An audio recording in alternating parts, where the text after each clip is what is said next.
श्री स्वामी समर्थ। एकदा एक ब्राह्मण दुपारी भिक्षा मागण्याकरता एका दारात उभा राहिला। त्यांनी आवाज दिला, ओम भवती भिक्षां देही, अशी गर्जना त्याने केली। घरात एकटीच म्हातारी होती। ती म्हणाली, महाराज, मी घरात एकटीच आहे। माझ्या घरात आमटी भात तयार केला आहे।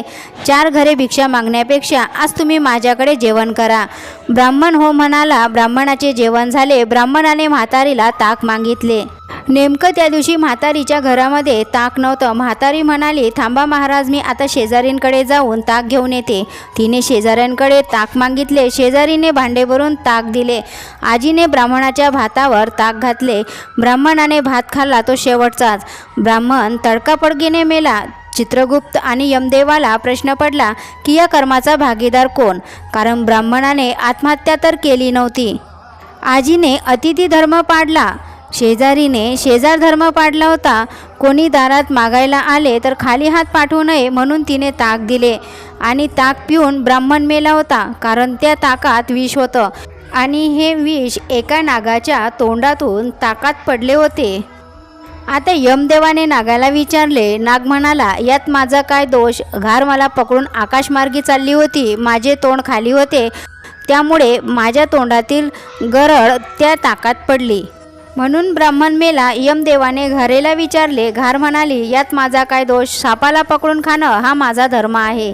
प्रत्येकाने आपला धर्म पाळला होता। मग आता या कर्माचा भागीदार कोण? हे पाप कोणाच्या माती मारायचं? चित्रगुप्त यमदेवाला म्हणाला, चला माझ्याबरोबर, या कर्माचे भागीदार मी तुम्हाला दाखवतो।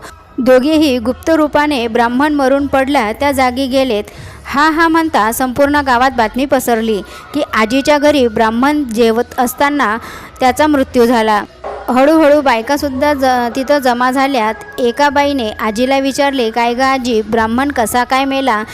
तेव्हा एक बाई म्हणाली, अहो, कसं सांगू तुम्हाला, या ब्राह्मणाकडे भरपूर द्रव्य होते। इथे द्रव्य हडपण्यासाठी आजीने भोजनात विष घालून ब्राह्मणाला ठार मारले। चित्रगुप्त देवाला म्हणाला, पहिल्या क्रमांकावर या बाईचे नाव लिहा आणि तेथे जे जे कोणी या घटनेबद्दल चुकीचे बोलत होते त्यांना या कर्माचे भागीदार बनवले व जे जे बदनामी करतात त्यांच्या माते हे पाप मारले। एखाद्या घटनेबद्दल सत्य माहीत नसताना बोलणे हे सुद्धा फार मोठे पाप आहे। जोपर्यंत एखादी घटना तुम्ही प्रत्यक्ष स्वतःच्या डोळ्यांनी पाहत नाही किंवा स्वतःच्या कानाने ऐकून ती घटना सत्य असल्याची खात्री करून घेत नाही, तोपर्यंत तुमच्या तोंडाने ती बोलू नका, कारण खोटा प्रचार हे सुद्धा एक प्रकारचे पापच आहे। दुसऱ्याबद्दल वाईट ऐकणं किंवा दुसऱ्याबद्दल वाईट बोलणं हे सुद्धा आपले कर्म, आपले ग्रह खराब करतात आणि आपले ग्रह खराब झाल्यानंतर आपल्याला आर्थिक समस्यांचा सामना करावा लागतो। म्हणूनच कोणाबद्दल वाईट बोलण्याआधी सर्वात आधी जाणून घ्या। श्री स्वामी समर्थ। आशा करते की ही कथा तुम्हाला आवडली असेल। कथा कशी वाटली नक्कीच कमेंट करून सांगा। चॅनलला सबस्क्राईब करून लाईक करा व शेअर करा व कमेंटमध्ये श्री स्वामी समर्थ टाईप करा। स्वामी तुमच्या सर्वांच्या सर्व इच्छा पूर्ण करो ही स्वामीचरणी प्रार्थना करून आजचा व्हिडिओ इथंच थांबवते।